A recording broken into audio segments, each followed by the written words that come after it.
Namaste all of you. This is JVN Rahul Sharma. I am assistant professor in microbiology department of Jyoti Vidyapeeth Women's University. So today's topic is various viruses that cause cancer in human beings. So there are at least 7 or 8 viruses which can cause cancer in human being. So I will discuss one by one.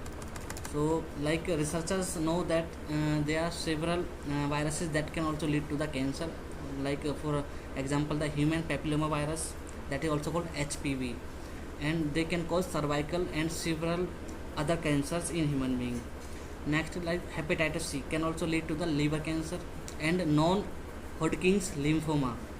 So studying virus and cancer is helping the researchers develop vaccines and other way to reduce the cancer risk in human being. So we spoke with the Harris Torres, MD, Associated Professor of the Infectious Disease, to the Lance Bohr, and the question is how do viruses cause cancer? So question is how do viruses cause cancer? Like viruses are very small organisms. They are also made up of the genes like DNA or RNA surrounded by the protein coating. So there are several oncoviruses or viruses that cause cancer. Like for example, Epstein-Barr virus. So it is the herpes virus that spread through saliva. So Epstein-Barr virus infections increase the risk of Burkitt lymphoma, so some type of Hodgkin's and non-Hodgkin's lymphoma and stomach cancer. So this is currently no vaccines for the Epstein-Barr virus. Hepatitis B virus or hepatitis C virus. So hepatitis B virus is spread through the infected blood, semen and other body fluids, and hepatitis B is a leading cause of the liver cancer in chronic conditions. In acute condition, it can be limit. So hepatitis B vaccine is recommended for the all children and adult. So if you are not sure if you have been vaccinated, talk to your doctor. Hepatitis C virus, it is spread through the infected blood. Hepatitis C is leading cause of liver cancer and can cause the non-Hodgkin's lymphoma. So there is no vaccine against hepatitis C virus, but it is highly treatable. Human immunodeficiency virus, that is also called HIV, is also responsible and spread through the infected semen, vaginal fluids, blood or breast milk or other body fluids like the hepatitis B or hepatitis C. While it does not cause cancer directly, so researcher and believe it increase the risk of cancer by damaging the human immune system of human, so which reduce the body defense against the other oncoviruses. So it can also enable the other oncoviruses to cause cancer. So HIV associated cancer include Kaposi sarcoma, non-Hodgkin's and Hodgkin's lymphoma, cervical cancer, cancer of the anus, cancer of the liver, cancer of the mouth, cancer of the throat, cancer of the lungs, but there is no vaccine against the HIV virus. Human herpes virus, number 8. So it related to the Kaposi sarcoma in people who have a weakened immune system, that include patient with HIV. So if you are suffering from the HIV virus, so you may have so many types of infections, so many type of viruses which can cause which can lead to the cancer. Human papilloma virus, it has at least 12 strains that can cause the cancer in men and women, including anal, cervical, penile, throat, vaginal, vulvar cancer. So boys and girls under the age of 12 should get HPV vaccine. It is available for the patient from age 9 to 26 year of the age. So like human T cell leukemia virus type and also called the human T lymphocytic virus. So it is linked to the adult T cell leukemia or lymphoma in human. So it can spread through the infected semen, vaginal fluid, blood, breast milk, and infection is rarely found in the United States. Okay. Namaste all of you. This is JVN Rahul Sharma. I am assistant professor in IPT department of Jyoti Vidyapeeth Women's University, Jaipur. So today I am discussing about the microbes which are responsible for the cancerous condition and for the oncogenesis. So I have covered so many topics in previous videos, like classification of tumors, and like there are so many types of tumors like malignant, pre-malignant and benign, and I have also discussed about the diagnosis and the outlook. So if you have not gone through the video, please watch, and if you have any problem, any query, let me know in next video. So So today's topic is microbes which are responsible for the oncogenesis. Like cancer bacteria are the bacteria and which are infectious organisms that are known as the suspected to the causes cancer. So while cancer associated bacteria have evidence long been considered to be opportunistic, especially so like Helicobacter pylori colonize the human stomach and duodenum. So in cases it can cause stomach cancer and mild lymphoma. So it models have demonstrated the Koch's third and fourth postulates for the role of Helicobacter pylori in the causation of the stomach cancer especially. So for stomach cancer, the H. pylori responsible. So first you may have the acidity problem, you may have the ulcers, and later it can also gain entry into the cancerous or the pre-malignant conditions. So the mechanism by the H. pylori causes cancer may involve chronic inflammation or direct action of the some of its virulence factor. For example, like Kaga has been implicated in the carcinogenesis. So I am reciting the so many example which of the bacteria, viruses, and fungus which are responsible for the oncogenesis in human being. So Salmonella typhi, it is associated with the gallbladder cancer. So Salmonella typhi is the causative agent of the typhoid fever. So it is also associated with the gallbladder cancer. So next is the Streptococcus bovis. So it is associated with the colorectal cancer. Okay, so it is the strain of the Streptococcus and the pyogenes. So Streptococcus pyogenes is the pathogenic strain, but bovis is the non-pathogenic strain. After that, it can cause the colorectal cancer. So next is the Chlamydia pneumoniae. So it is associated with the lung cancer. Okay, so and also pneumococcus also can cause the later lung cancer in children's in some conditions, not in all children's, under the some circumstances only. Next is the mycoplasma. So the mycoplasma also may have a role in the formation of the different type of cancer in human bodies. Next the Helicobacter pylori. So it has been linked with the certainty to the stomach cancer.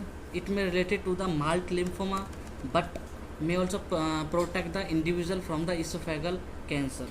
So Salmonella typhi has been linked to the gallbladder cancer, but may also be useful in the delivering the chemotherapeutic agent for the treatment of the carcinoma, colon and gallbladder.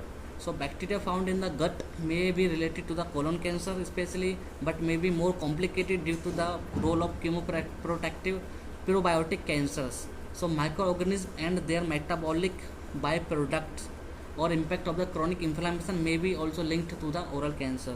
So now there are so many types of viruses. For example, papillomavirus, which also responsible for the cervical cancer in females, and there are so many types of fungus also which are responsible for the carcinogens in the human being.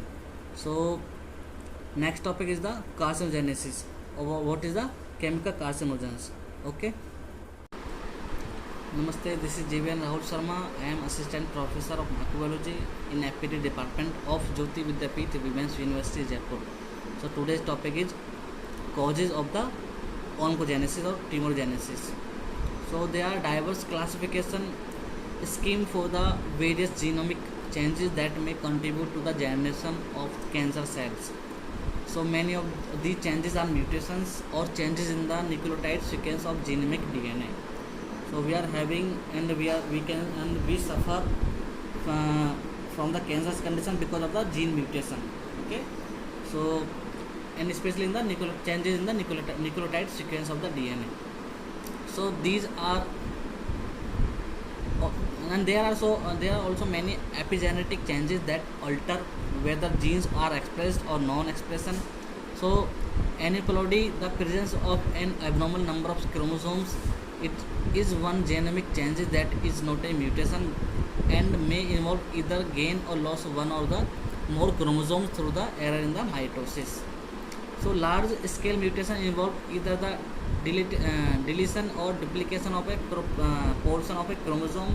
So genomic amplification occurs when a cell gains uh, the copies more often 20 or more than the 20 of a small chromosome region, usually containing one or more oncogene and adjacent genetic material. So next, like the DNA damage. So DNA damage is associated to the primary causes of the cancer. So more than 60,000 new natural occurring instances of DNA damage arise on average per human cell per day due to the endogenous cellular process and the DNA damage. So it is a natural occurring process. So additional DNA damage can arise from the exposure of the exogenous agents. So as one example of the exogenous carcinogenic agent like tobacco, mainly is the lifestyle changes like tobacco smoking cause the increased DNA damage, and its DNA damage likely cause the increase of the lungs cancer due to the smoking. In other example, ultraviolet rays from solar radiation can cause DNA damage, that is the important in melanoma. So Helicobacter pylori infection produce high level of reactive oxygen species that damage DNA and contribute to the gastric cancer. So the aspergillus flavus metabolite aflatoxin is a DNA damaging agent that is causative in the liver cancer. So DNA damage can also be caused by a substances produced in the body. So macrophages and neutrophil is an inflamed colonic epithelium are the sources of the reactive oxygen species, causing the DNA damage that initiate the colonized tumorigenesis.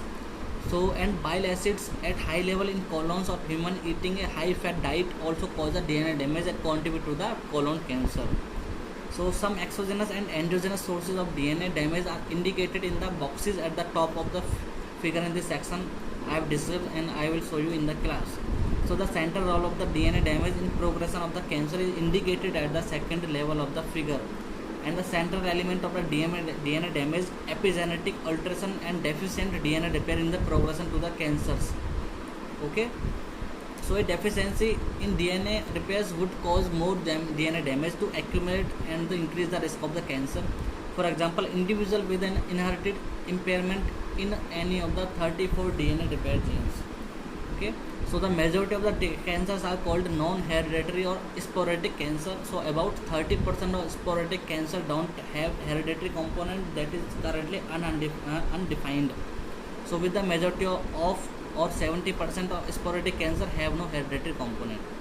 Okay. So in this video I am also discussing about the mechanism of the oncogenesis. Namaste all of you, this is JVN Rahul Sharma. I am assistant professor of microbiology in the department of FPD of Jyoti Vidyapeeth Women's University Jaipur. So today's topic is carcinogenesis, and next topic will be the mechanism of the carcinogenesis and what is the pathogenesis. Okay. So carcinogenesis is also called the oncogenesis. Tumorigenesis is the formation of cancer whereby normal cells are transformed into the cancer cell. So the process is characterized by changes at the cellular, genetic or epigenetic levels and abnormal cell divisions. So cell division is physiological process that occurs in almost all tissues and under a variety of circumstances. So normally the balance between proliferation and programmed cell death, it is a form of apoptosis, that is a programmed cell death. I have discussed already in pathology in first semester during the first semester of your class. So it is maintained to ensure the integrity of tissues and organs. So according to the prevailing accepted of the theory of carcinogenesis, the scientific mutation theory, the mutation in the DNA and epimutations can lead to the cancer. Okay.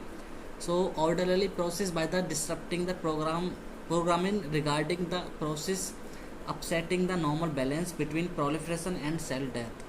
So this result is uncontrolled cell division and evolution of these cells by natural selection in the body. Okay. So cancer is fundamentally a disease of regulation of the tissue growth. In order to form a normal cell to transform into a cancer cell, so genes that regulate cell growth and differentiation must be altered. So genetic and epigenetic changes can occur at many levels, from gain or loss of the entire chromosomes, the mutation affecting a single DNA nucleotide, or to silencing or activating a microRNA that controls expressing of 100 to 500 genes. So there are like two broad categories of genes that are affected by these changes. So oncogenes may be normal, the genes that we expressing at the inappropriately high level, or altered genes that have novel properties. In either case, the expression of the genes promotes the malignant phenotype of cancer cell. Okay, so either case, the expression of these genes promotes the malignant phenotype of cancer cell. So tumor successor genes are genes that inhibit cell division, survival, or other properties of cancer cells. So tumor suppressor genes are often disabled by cancer promoting genetic changes. Finally, the oncovirion virus that contain an oncogenes are categorized as oncogenic because that they trigger the growth of tumor tissues in host, and the process also referred to a viral transformation. Okay, so next topic will be the causes.